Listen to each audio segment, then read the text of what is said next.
Good evening, good evening, good evening, everybody. Welcome to Queen's Table on a Thursday night. I've got another very special guest with me this evening. Hello, Nicole. How are you? Hello, I'm very good. How are you? I'm very good, thank you. How's your week gone? My week is good. I have been back in the office today for the first time in a long time, so I'm very tired today, but I'm good. Oh, bless you. Yeah, there's quite a big change, isn't it? I suppose when have you been working at home like during lockdown? Yeah, since last March, so that's been just over a year now. So I'm used to rolling out my bed like 5 minutes before my shift. I'm not good at this early morning stuff. Oh, this is it. And also working from home, you can just kind of roll out your bed in your pajamas and stay in your pajamas and work. I know because I do this. So how did you find it going back today to the office? How was it? So it's been kind of happening on and off for a few weeks now. We've got some new staff members in. I've been going in to help train them up, but I feel this is me now going into permanent being back in the office. And once I'm there, it's fine. But when my alarm goes off in the morning, I could cry like a baby.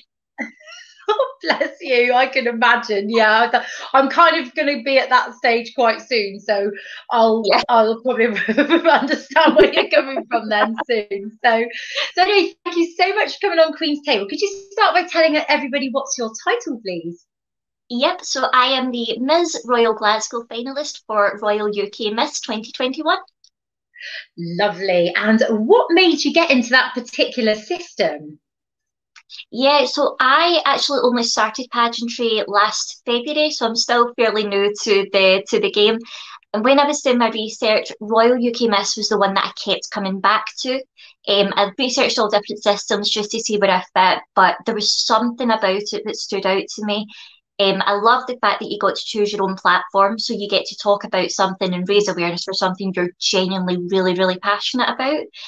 And I love that it's not your sort of cookie cutter pageant, so to speak, because if you look at all the previous winners, whether that's from the internationals in America or the UK, every queen is different. It's not just different versions of the same girl. You can see there's a variety, and they obviously base it on the person as a whole and not so much on looks. And I absolutely love that.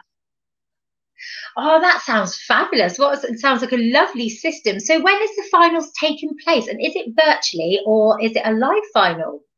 So our finals are on the 31st of July in Manchester, and it is a live final. Hopefully, the way everything's going just now, we hope it's going to be a live final. Oh, how exciting. I really do feel like it's getting close now to sort of live finals and virtual ones coming in really soon. So I think there's going to be a bit of pageant land everywhere shortly, and it's very exciting, isn't it? I really like it. So could you tell me a little about what led you into pageantry? Yeah, so ever since I was a little girl, and so typical, I saw Miss Congeniality for the first time. I always knew that that was something I wanted to do, but I didn't actually realise that we had such a big pageant sort of community within the UK. I always assumed it was an American thing and it was only ever done there. But then, sort of the tail end of 2019, I saw online that a girl I used to work with had won Miss Glasgow. And I remember showing my boyfriend the picture of her getting crowned and saying, "Oh my God, I so wish I could do something like that." And Grant just looked at me and went, "Okay, so go do it then." And that was kind of it. I thought, you know what, he's right. There's no reason why I can't do it. And I have been hooked ever since. You've got the pageant bug. Well, Um, truly. Yeah, definitely. Oh, that's fabulous. So, but I think that's great because, I must admit, when you start, you do get this pageant bug, don't you? And that's it, you're hooked Yeah. then. But it's just such a lovely community, and you can do so many things that maybe you wouldn't have done before. I mean, it's like, for instance, myself, when I jumped out of a plane and did a skydive, maybe I wouldn't have done that if I started pageants, if I didn't start pageants, it's just stuff like that. And obviously helping people and meeting everyone, making lots of new friends. It's just fabulous, isn't it? Yeah, So, amazing. yeah, no, good on your other half. That's fabulous. So, so yeah, fair play to him is good. So can you tell me a little bit about your platform? Yeah, of course. So my platform is mental health support. And what I really like to focus on with it is what happens after people get that courage to go and ask for help. Because from my own experiences with mental health and certain friends and family members, there's a lot of focus on telling people, don't be scared to speak out, go seek help. There's so much help out there. But I don't necessarily feel there is enough variety of help once you do go and ask. So that's something I really want to try and make a bit of a change to, get more varied help out there, make people realise that people who suffer from mental health that seek help aren't an answer in a textbook. They are an individual person, and there's not a sort of one cure fixes all with mental health. And I think that's something that we really need to start looking into more and exploring more options and seeing what else is out there instead of just, your typical medication or like CBT therapy, because I feel that's what's offered to everyone. And there's not enough for, well, what if those methods don't suit the person? What else can we do instead? Yeah, that's a really important point, isn't it? Definitely, because it's such a wide range of differences with people that suffer with mental health. So it's good to have that support in place. So why do you think looking after your own mental health is so important? So, oh God, it comes down to everything. I was 18 when I was told by my doctor that I had depression. And I'm nearly 28 now, and it's taken me about 10 years to finally feel like I'm in control of my mental health and it's not in control of me anymore.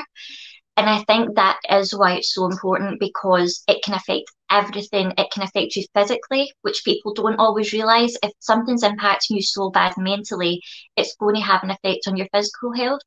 It can affect things like school, your education, your job, and even your relationships. I know I went through a little bit of a slump a couple of years ago there. I was on some medication that just really wasn't great for me. But due to that, I'll be honest, my relationship with Grant got affected. My relationship with my mum and my sisters got affected. So I think just being aware of it and knowing what's right for you, and even just knowing that you're struggling and being able to say, look, I'm having a bad day today. Please don't take anything personally. It's just the way my head is today. I think it's just, you need to be so aware of it to look after yourself as well. Yeah, definitely. And well done for coming so far with and sharing. And she's asking you, do you have any tips on raising money for charity? Oh, so I have found that during lockdown, it can be a little bit tricky trying to raise money for charity, because obviously people are in their own situations, people are in and out of work, and it can be difficult for people to bring money forward. But I would just say the best method is advertise it well, whatever you're doing. If it's a campaign or if you're doing like a charity walk, make sure you're posting about it a lot, get people tagged in your posts, but don't be pushy with it, because I find if you aren't constantly messaging people or constantly tagging the same people in every post, they're going to start to feel pushed away and think, no, this is just spam that's coming through now. But if you just let them know that you're doing it, keep everyone aware of what you're doing, and you will usually find if it's for a good cause, people are going to be more likely to want to support you and want to support the system. Yeah, that's right. I completely agree with that, because it is good to advertise it nicely. But I always feel like that. When I'm sort of advertising a fundraiser, I try not to tag because that's just a personal view of mine. I just sort of just put it up and just, hope it'll just do its thing, Yeah. and obviously just share, what you need to share. So, do you have any fundraisers going on at the moment? I do. I'm taking part in the Race for Life this Saturday for cancer research, which is being done at home. So you can kind of do it wherever you want, at whatever pace you want, which thank goodness, because I'm not a runner at all. So I will be having a leisurely stroll for life is what I'm calling it. I like that. I'm still going to cover the 10K. It might take me a wee bit longer, but yeah, I have my cancer research fundraising for that just now, and that'll be taking place this Saturday. Oh, that's amazing. Well done, you. I will have a look at your page. I'll give you a donation for that, definitely, because that's a charity very, very close to my heart. And it's a really, really good charity, very needed support charity, that one. Because obviously with lockdown and everything, the charities do need that extra support right now. So I think all the work that everybody's doing is really supporting them in their sort of when they need it the most, because a lot of charities have been affected in lockdown. So how do you think you've adapted in lockdown with appearances and everything you've been doing? So I actually consider myself quite lucky that I got into pageantry right before lockdown hit. The Royal UK finals last year were at the end of February, and then we obviously went into lockdown sort of midway through March. So I've not really known it any differently from this point, which I think has absolutely been a blessing in disguise because I've not had to get used to going from in-person appearances to suddenly doing everything online. I might actually struggle when we start coming out of lockdown, trying to organise my diary a bit more. But I think it's been a great way to get to know other pageant girls in other systems as well, because everyone's doing everything online. I feel you can reach a much wider audience online, which is great. Like people that I may never have been able to get in contact with in person. It's just so much easier online. So I've actually found it to be a bit of a help. Yeah, that's a very good point, actually. I just remembered, yeah, because you started last year. So this is like how Yeah. you know it, isn't it? So Yeah. that's a bit different, isn't it? So when everything opens up, you're going to be like, oh, this is all the people I've met online now. So it's going to be quite exciting, isn't it? Without a Yeah. doubt. I mean, I must admit, I think over the last year, I do think that we've all pulled together and come, Yeah. met maybe better in some ways than we would have out, because maybe when there's a lot of people out, you wouldn't have gone up and spoken to everyone, but like we Yeah. are, we're having an interview today, or people doing fundraisers or online Zoom parties and things like that. You are getting to know people maybe at more of a personal level. Yeah. So I think it's great. I think we've all pulled together perfectly. So Definitely. I'll ask this because obviously you haven't done it yet, but when you're watching pageants and everything like that, what's your favourite round and why?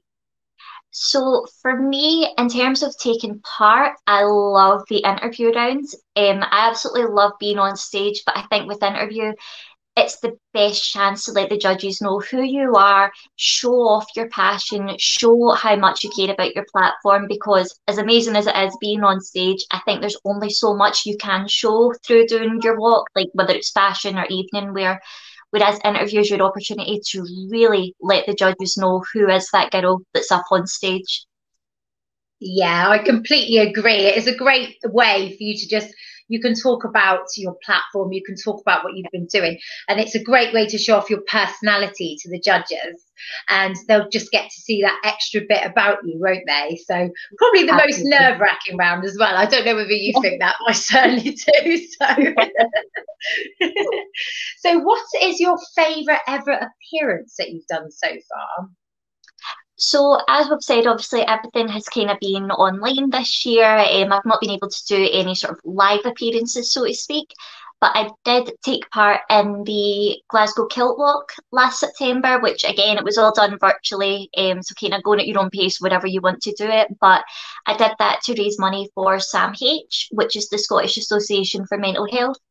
And I just tried to keep everyone as sort of involved as I could. So I took my phone with me and I was doing Snapchat videos the whole time. I did a little bit of Facebook Live, and that way everyone who donated knew that I'd actually gone out and done it and that I was sticking to my word and covering the distance. And that was a lot of fun because it was able to still be interactive even though I was out doing it by myself. That's fabulous. So what did you have to do for it? Did you have to wear a kilt, obviously, did you? Or just Yeah, walking about? Yeah. yeah. How So far did you have to walk? So the goal was to walk for 5K, and I managed to end up doing, I think it was just under 7K. I ended up covering by the time I got back to the flat. I was like, I'm including that. That's going towards my target. So, but yeah, I was out. I had my jeans on, and then I had my little like purple kilt over the top of them because it was far too cold to just wear that on its own. But I did have the kilt there. Oh, that's amazing. That sounds so much fun. That sounds great. Oh, that sounds a fabulous appearance. I like that. So, with with lockdown sort of easing off now, what are you most looking forward to?